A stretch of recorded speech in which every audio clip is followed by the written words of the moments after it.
Gusto mo magpunta tayo sa memorial? Mag-inquire tayo kung magkano yung lupa para kung mamatay tayo.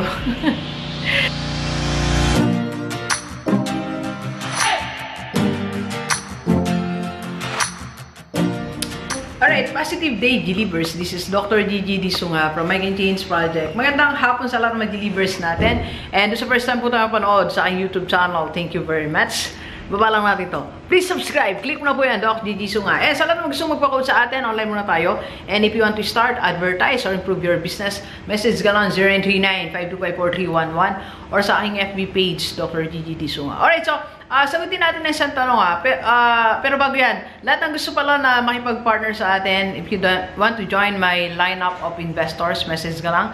Now we're working on our partners sa business, Inspire IT company, Dr. Spin, it's a laundry business by Ma'am Joyce Yo. And now we are producing our own products under Rockstar brand. Ayan. So, marami pa tayo nasa pipeline. So, if you want to join me as one of my investors, message ka lang sa aking personal page. Yan lang po siya. Okay? Alright, so sagutin natin ang tanong, mga kababayan. Dapat bang kumuha ka na ng memorial plan ngayon habang ikaw ay buhay pa?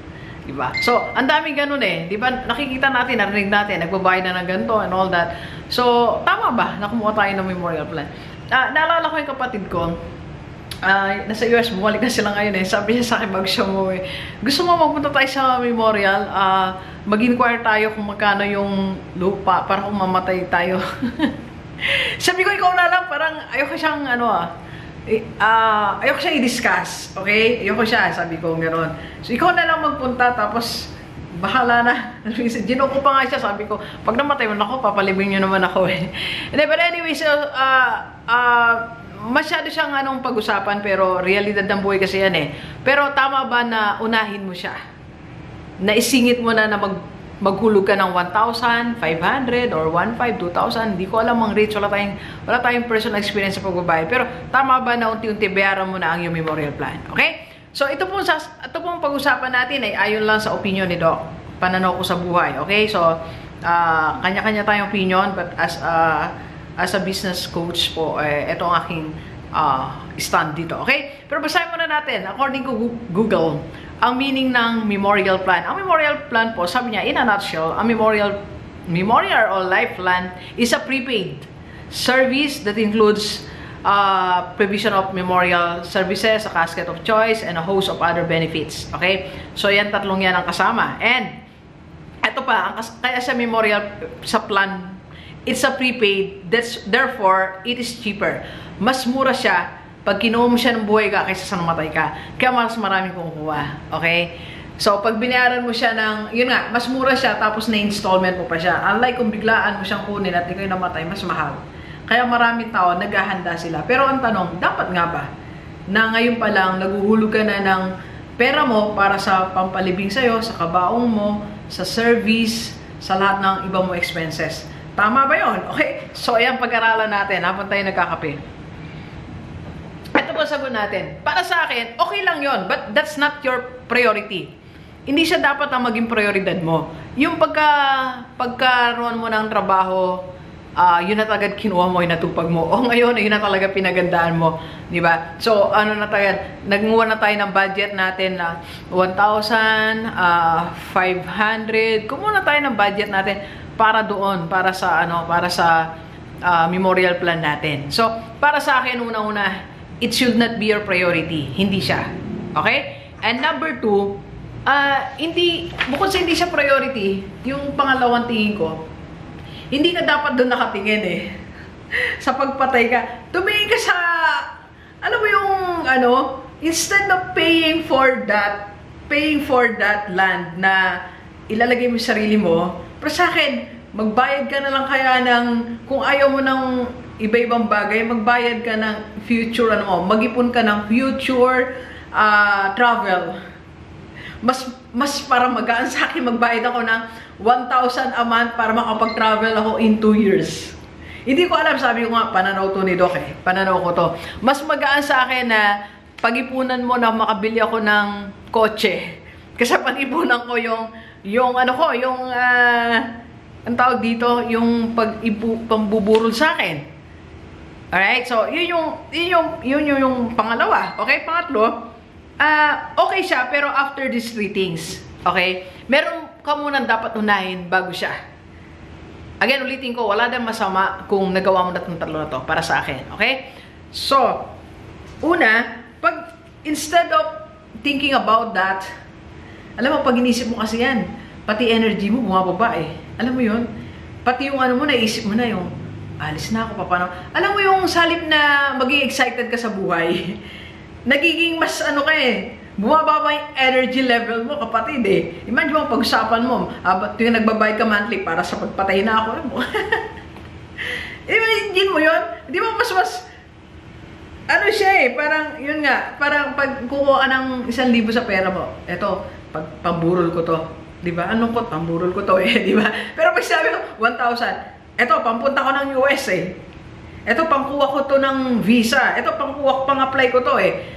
Eto, pag naipon ko na to, sisimulan ko yung aking farm. Diba? Parang mas masarap naman nata painggan nyo kaysa dito. So, para sa akin lang yun ha. So, pwede mo lang siyang gawin pag meron ka ng business. Okay? So, yung iniipon mo dyan, bawa, kung, let's say, kasi minsan may narinig ako mga medyo may edad na, kinukuha yan ng mga may edad eh, ng mga 40, mga gano'n ang nakakwentuhan ko. Sabi nila, Doc, nagbabayad kasi ako ng 1.5 eh. Mga gano'ng amount. Ilang buwan na lang, tapos na ako, di ba? Ilang buwan na lang para mamamatay na siya. Ilang buwan na lang. So, for example, nakaipon ka dyan ng in a year, naka 50,000 ka. Hindi ko alam, 50,000, example lang. Baka yung 50,000 na yun, pwede mo nang pagnegosyo. Kasi pag nagka-negosyo ka, umulat negosyo mo, higit pa dyan, sa itsura ng pinaglalaanan mo, magkakaroon ka. Higit, baka hindi ka lang dyan, sa ganyang uri, pag nagtagumpay ka sa negosyo, baka may musileo ka pa. Diba? Yung pera mo, salip na inilalaan mo sa kamatayan, ilaban mo sa negosyo. Yun ang aking gustong sabihin, okay? So, unahin ang pagninegosyo kaysa sa kamatayan, okay? Alright, so, para sa akin lang po yan, ulit natin, ha? Baka mamaya kasi merong ano eh, magtampo eh. Okay, number 2, unahin mo muna siguro yung emergency funds kaysa dyan. Yung mga emergency like, kasi baka mamaya ano ka lang muna, may pangailangan ka lang po muna. So, like ngayon, di ba? Eh, kung nahulog mo na yan, kasi di naman yan natin nakukuha eh. Kung nahulog mo na yan, eh makukuha mo ba ngayon? Sobrang emergency ngayon, di ba? Pandemic. Pero kung nilagay mo yan sa emergency funds mo, may makukuha ka ngayon. Hindi tayo nahirapan ngayon. Di ba? Eh ngayon, di mo naman makukuha. Hinulog mo yan. Di ba? Hindi mo naman pwede yata yung i-refund. Nagulog ka na sa lupa. Abawa, nulugan mo na yan. 20,000. Eh kung nasa emergency funds mo yan, in 2 months na expenses mo, makakatulong sa'yo, may makukuha ka. So, unahin natin ang emergency funds. Kung may emergency funds ka na, sobra ng pera mo, don't get that. Diba? Unahin mo lang po muna to. Unahin mo lang po itong mga ganitong bagay. Okay? And number 3, I think instead of ano yan, yung pag-isipan mo, why not health plan? Health card. Kasi baka naman magkakasakit ka muna bago ka mamatay. Hindi natin alam, marami kasing paraan ng pagpatay. Matakinan tayo, di tayo magising bigla. Or, yung ibang paraan na tayo magkakasakit. So, kung may health plan ka, baka makasurvive ka pa kasi may health plan ka eh. Di ba, may pampacheck up ka, may papakonfine ka. So, marami naman dyan health plan. Like, Kaiser, mag-IMG na po kayo. Okay na, iba, di ba? Marami naman dyan na health plan na ino-offer sa atin. Yun ang pagtuunan natin ng pansin. Iba, di ba? 3-in-1 like sa IMG Kaiser. Yun, may life insurance na yan, may investment pang kasama. So, madami din. Madami tayong pwedeng options na related dyan sa buhay natin.